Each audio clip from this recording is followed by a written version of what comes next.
Hey guys, welcome back to the channel. It's a Friday, here the end of September, and we've got this big tropical storm coming through. Wife and kid are out of town, so I'm all by myself, so I got nothing to do but make videos and watch videos, and that's exactly what I'm doing. In this particular one, we're going to look at the number 31 Chevrolet Monte Carlo, the Cingular wireless car driven by none other than Robby Gordon. Now, for those of you who follow IMSA and, well, quite frankly, who follow any type of racing, Robby Gordon should not be a name that is new to you. And I will repeat this again, not a name that should be new to you. He is one of the most versatile drivers of motor cars in the world, and I will repeat that. One of the most versatile drivers of cars in the entire world. He has competed and won in NASCAR, kart, Indy, Trans Am, IMSA, IROC, and rallies. He currently owns, and along with his teenage son, compete in the Stadium Super Truck Series. And guys, when I was in Nashville last year at an SRO race, it was also there as a support race for Indy, which I'm not a big Indy fan, but was there anyway. And the Stadium Truck Series, that, I swear to God, that was the premier event of the whole weekend. That was better than the Indy Series race. I mean, to watch these trucks run around town on two wheels, jump over barriers, fall down and just push them right back up if they do, was absolutely stunning. However, he is the son of Baja Bob Gordon, and thus started off competing in off-road racing, and has a consistent record of winning. He has two sisters that competed in the 2006 Baja 100 on the All-American team, the All-American Girl Racing Team. Here's where it gets really cool. In 1990, he started competing in IMSA. Yes, IMSA GT fans out there, he competed in IMSA, and he won. He had 4 consecutive class wins in the 24 Hours of Daytona from 1990 to 1994, and 3 consecutive wins in the 12 Hours of Sebring. Can you say wow? His debut in NASCAR was also in 1990, and he won the pole in his very first race. 2003 was his best season statistically. Now, this particular car is a 2002 Monte Carlo with a total production of 7,008. It was personally signed by Robby Gordon, and you can see that on the top. Now, let me tell you guys, if you go to a NASCAR race where the drivers are almost impossible to meet, see, touch, unless you pay a fortune, this guy would be at his trailer signing cars, signing merchandise, doing everything. He was one of the most personable guys you'd ever meet.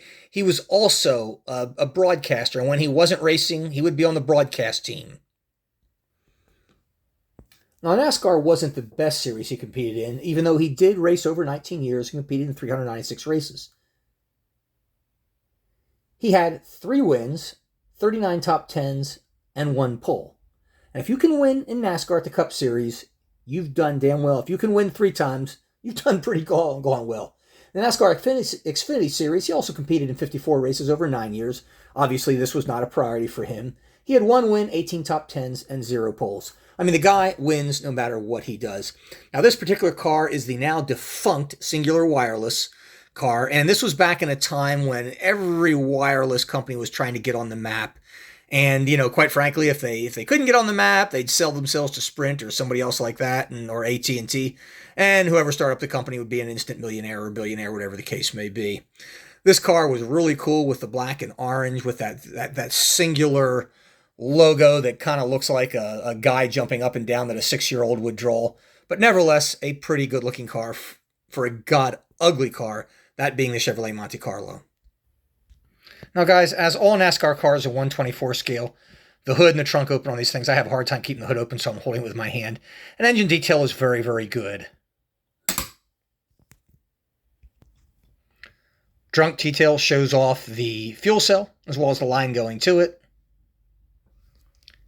And from the back, you can see the interior of the car.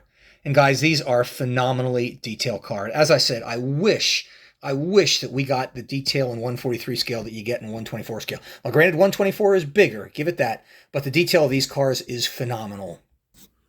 Now, the undercarriage of NASCAR cars is quite different than the undercarriage of virtually all the other cars that we see. If you were to take a look at an IMSA GT3 car and roll it over, you'd basically see nothing.